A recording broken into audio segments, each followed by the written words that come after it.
Hello, everyone. This is Aditi, and I am your law mentor for legal reasoning. I'll be educating you regarding that.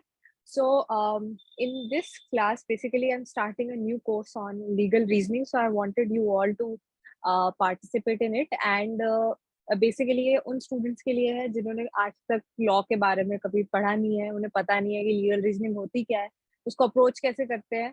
And trust me, इसके लिए आपको coaching की need नहीं है. You can easily ace it because it's a very generic aspect. बहुत easily you can understand it and like ace that aspect. So इस course में एक ब्रीफ छोटा कोर्स है जिसमें मैं आपको आज इंट्रोड्यूस कराऊंगी कि आपको लीगल रीजनिंग को अप्रोच करना कैसे है, आपको उसके लिए पढ़ना कैसे है, क्वेश्चन कैसे होते हैं, क्या एग्जामिनर किस माइंडसेट से वो पेपर बना रहा है और आपको किस किस माइंडसेट से वो समझाना चाह रहा है.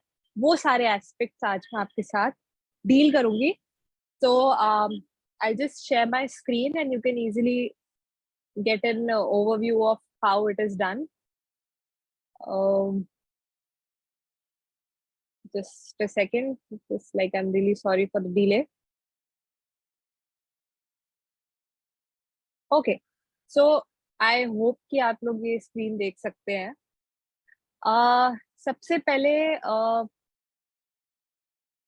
सबसे पहले कि ये रीजनिंग किस लिए होती है.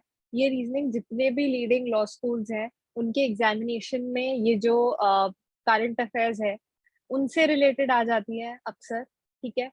और लीगल बेसिस पे आजकल बहुत सारे करंट अफेयर्स पे पैसेजेस आ रहे हैं. एज आपको पता है कि क्लैट में अब पैटर्न चेंज हो चुका है. क्लैट अब डायरेक्ट फैक्चुअल सिचुएशन, उसके ऊपर एक प्रिंसिपल देना, उसको अप्लाई करना, 4 ऑप्शन, ये वाला नहीं दे रहा है अब क्वेश्चन. फ्लैट अब क्या कर रहा है, लीगल रीजनिंग पे बेस्ड एक पूरा पूरा पैसेज दे रहा है. ठीक है. और उस बेसिस पे कुछ क्वेश्चंस हैं, तो उसके लिए वो पैसेज आप it is okay to not have a prior knowledge of certain aspects of law, but it is equally important to know the right approach to solve that. आज ये जो कोर्स है ये क्लैट को छोड़ के जितने लॉ एंट्रेंस एग्जाम्स हैं वो अभी भी वो ट्रेडिशनल अप्रोच फॉलो कर रहे हैं कि एक प्रिंसिपल होगा, एक फैक्ट होगा और उसके बेसिस पे एक क्वेश्चन होगा और आपको वो प्रिंसिपल को उस फैक्ट में अप्लाई करके आंसर्स देने हैं. तो एलिट जो है, जो एनएलयू दिल्ली का कोर्स है, वो अभी भी ये अप्रोच फॉलो कर रहा है. फिर AIL is a different thing. It's Army Institute of Law, Mohali. So it's a Army Institute of Law entrance test. So ये AIL is regarding that. It's a good college. Very few people know about it और लोगों को पता नहीं है इतना कि ये कॉलेज अच्छा है. But it is very nice. You should go for it. Army institutes are anyway far apart. So next is SLAT, which is Symbiosis, where I belong from. So SLAT में भी ये traditional approach अभी भी follow कर रहे हैं. BLAT is Banaras Law Hindu University का. So these factual questions are still followed there, right? फिर this course is by me. I am a BLLB student. I'm in my 4th year right now from Symbiosis Law School, Noida. So what exactly is legal reasoning? Let's just start with the course. Legal reasoning होता क्या है? Okay. क्या होता है कि आप engineering के test के लिए जाते हैं तो आपको पता होता है इंजीनियरिंग वाले क्या पूछेंगे. एक बेसिक एप्टीट्यूड चाहिए आपको. यू नीड एन एप्टीट्यूड कि आपको बेसिक प्लस माइनस ये सारी चीजें आती हैं. कुछ और बेसिक कॉन्सेप्ट्स होते हैं जैसे अलजेब्रा हो गया, ज्योमेट्री हो गया, ये सारे मेंसुरेशन हो गया, ये सारी एस्पेक्ट्स पूछी जाती हैं एक एप्टीट्यूड टेस्ट करने के लिए. या उनके जो भी हायर एस्पेक्ट्स हैं कि you know other things like that of trigonometry और पता नहीं क्या क्या. I was not a math student, so I don't know about that. तो वो उस बेसिस पे उन्हें जज कर लेते हैं और वो सारी चीजें आपने स्कूल में पढ़ी होती हैं. जैसे कि IIT एस्पिरेंट अपने स्कूल लाइफ में 11th-12th में मैथ्स पढ़ता है, सो उसे पता है कि क्या होता है, ट्रिग्नोमेट्री क्या है, they know about it. But legal reasoning में law aspirant doesn't know. There are very few schools also. I have known Chandigarh में कुछ स्कूल्स हैं जो CBSE के जो लीगल के जो ऑप्शनल वो होते हैं जो आप लेते हो सब्जेक्ट, एक जैसे फिजिकल एजुकेशन ऑप्शनल सब्जेक्ट ले लेते हो, वो सब वो कुछ सिलेक्टिव स्कूल्स में, सारे CBSE स्कूल्स में नहीं है. तो लीगल रीजनिंग बेसिकली एक ऐसा एस्पेक्ट है लॉ एंट्रेंस का जो आपकी बेसिक एप्टीट्यूड चेक करता है कि क्या आप कुछ लीगल इश्यूज को समझ सकते हैं कि नहीं, आप में इतनी क्षमता है कि आप उसको इंटरप्रेट कर सकते हैं, कि आपको लीगल एप्टीट्यूड है ही नहीं बिल्कुल। ओके, सो ये लीगल एप्टीट्यूड चेक करने के लिए बेसिकली यूज होता है। फिर कुछ नहीं होता, एक प्रिंसिपल होता है, एक फैक्ट होता है। प्रिंसिपल होता है, प्रिंसिपल क्या होता है? Principle is a universal principle, it's a universal thing which may not be a universal fact. For instance मैं बोलूं खून करना सुबह 6 बजे से शाम के 7 बजे तक लीगल है, क्या ये सच है? नहीं।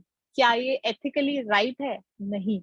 पर अगर प्रिंसिपल ये कहता है कि हाँ सच है, और फैक्ट में लिख दिया कि Aditi went out and she murdered somebody at 2 p.m.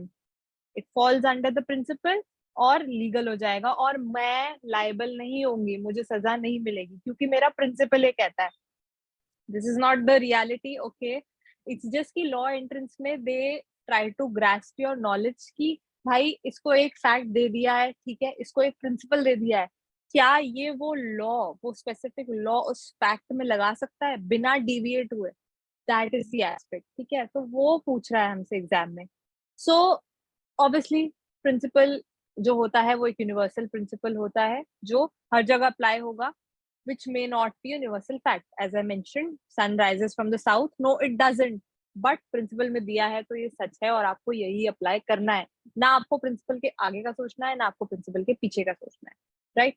Then जब आप ये प्रिंसिपल फैक्चुअल सिचुएशन में लगा देते हैं तो आपको उस हाइपोथेटिकल सिचुएशन को कंक्लूड करना है और उसमें एक जजमेंट देना है कि हाँ, अदिति बाहर जाती है, उसने खून किया है 2 बजे, हाँ वो लायबल है, हाँ वो लायबल नहीं है, वो लायबल हो सकती है अगर ऐसा होता वैसा होता तो।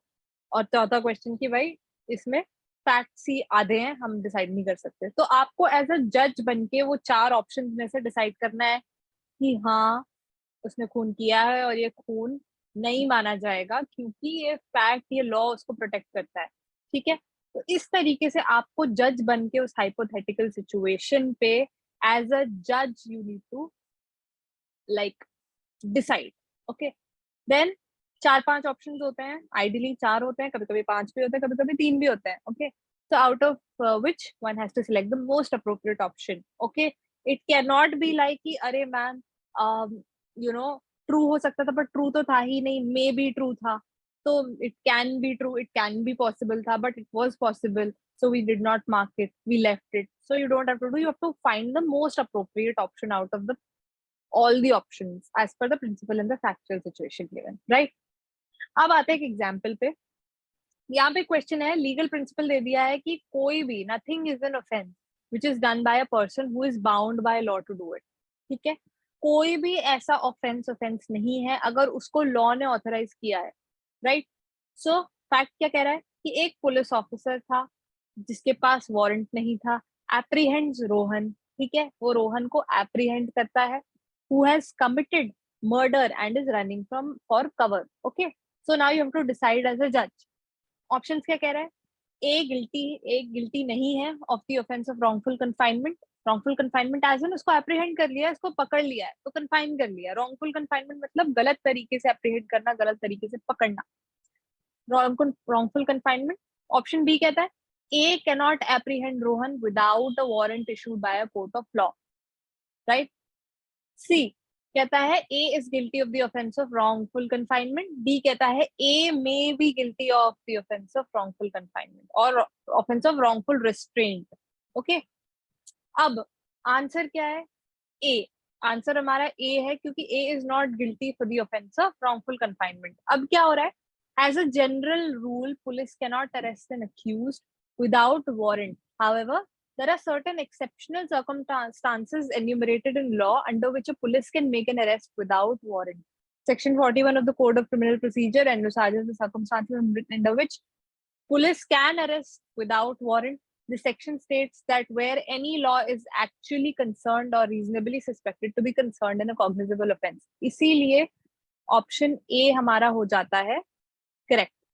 अब आप यहाँ पे देखेंगे, सो हियर क्या हो रहा है कि A is not guilty of the offence. क्यों? क्योंकि कोई भी ऑफेंस जो कि किसी ने किया है और वो लॉ के अंडर अबाइडेड है तो वो ऑफेंस नहीं होगा। यहाँ पे पुलिस ऑफिसर ने बिना वारंट के अरेस्ट किया, बट आपको ये पता होना चाहिए कि वारंट के बिना अरेस्ट करने पे भी पुलिस लायबल नहीं होती है क्योंकि सेक्शन 41 उसको प्रोटेक्ट करता है और बिना वारंट के भी वो अरेस्ट कर सकते हैं, राइट? यहाँ पे इस क्वेश्चन से हमें क्या सीख मिली? हमें दो सीख मिली। पहली चीज, प्रिंसिपल जो कह रहा है उस पे लगाया। प्रिंसिपल कह रहा है कि लॉ अगर कहता है कर सकता है, अरेस्ट तो कर सकता है और ऑफेंस नहीं होगा। दूसरी चीज कि हमें कैसे पता चलेगा कि वारंट के बिना भी अरेस्ट हो सकता है? हम तो 12th पास है, हमें तो कुछ पता ही नहीं है लॉ के बारे में। तो वहां पे ये कोर्सेज आपको काम आएंगे। मैं आपको क्रिमिनल लॉ के कुछ बेसिक कॉन्सेप्ट्स पढ़ाऊंगी, जिससे आपका ये बेस बिल्डअप होगा and you can easily tackle these kind of questions in the exam. Next पे हम आते हैं। uh, यही है कि देखो basics of what exactly legal reasoning is. ऐसे ही टाइप के क्वेश्चंस आते हैं, कुछ बहुत लेंदी क्वेश्चंस होते हैं, कुछ बहुत छोटे क्वेश्चंस होते हैं। You all you need to keep in mind is the principle and not anything beyond that. Principle talks about law. Think about any law which is applicable there or not. If you know about that, apply that and move ahead. If the principle says sun rises from the south, then you have to consider it as a universal truth and apply the same to the said hypothetical situation without any doubt. Okay? So इस तरीके के principles आएंगे, इस तरीके से आपको tackle करना है। बाकी it's a very easy thing honestly. आप बहुत इजीली ये लीगल रीजनिंग को एस कर सकते हैं। It is not a very big thing कि हमें प्रॉब्लम आए या हमें समझने में प्रॉब्लम आएगी तो हमें कोचिंग जाना पड़ेगा, नहीं। What I will do, I will start with criminal law firstly, because उससे उस पर बहुत सारे क्वेश्चंस बनते हैं। देन हम सिविल टॉर्ट पे जाएंगे, जहां हम कॉन्ट्रैक्ट्स और बाकी टॉर्ट्स वगैरह कवर करेंगे। फैमिली लॉ के भी कुछ क्वेश्चंस कवर करेंगे, कॉन्स्टिट्यूशन के कुछ क्वेश्चंस कवर करेंगे।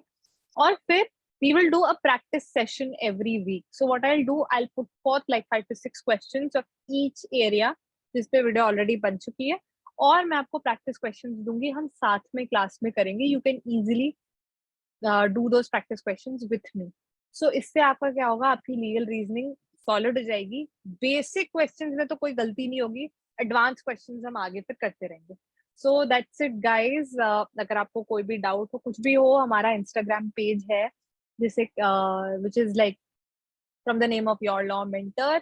It is solely handled by me. There are a lot of requests coming up, so it gets very difficult for me also to reply. मैं एक law student हूँ, मेरे पास time थोड़ा कम होता है, उस टाइम थोड़ा टाइम का क्रंच रहता है, तो प्लीज बेयर विथ मी। और कोई भी डाउट्स हो, कोई ऑलरेडी लॉ स्कूल में है, आपको इंटर्नशिप से रिलेटेड डाउट्स है, कैसे क्या करना होता है, वो सारी चीजें भी मैं डालूंगी। तो अगर उससे भी रिलेटेड कोई डाउट है तो आप मुझे अप्रोच कर सकते हैं। And as you all know, एक ईमेल आईडी भी है, yourlawmentor@gmail.com, so वहां पे भी you can put forth your queries regarding this. So thank you so much. I will see you in the next class where I'll be dealing with the criminal law aspect, and वहाँ पे कुछ basic concepts of criminal law पढ़ेंगे और फिर उससे related कुछ questions करेंगे. So thank you so much. I really enjoyed having this session with you all, and I'm looking forward to see you in the next class. Bye bye.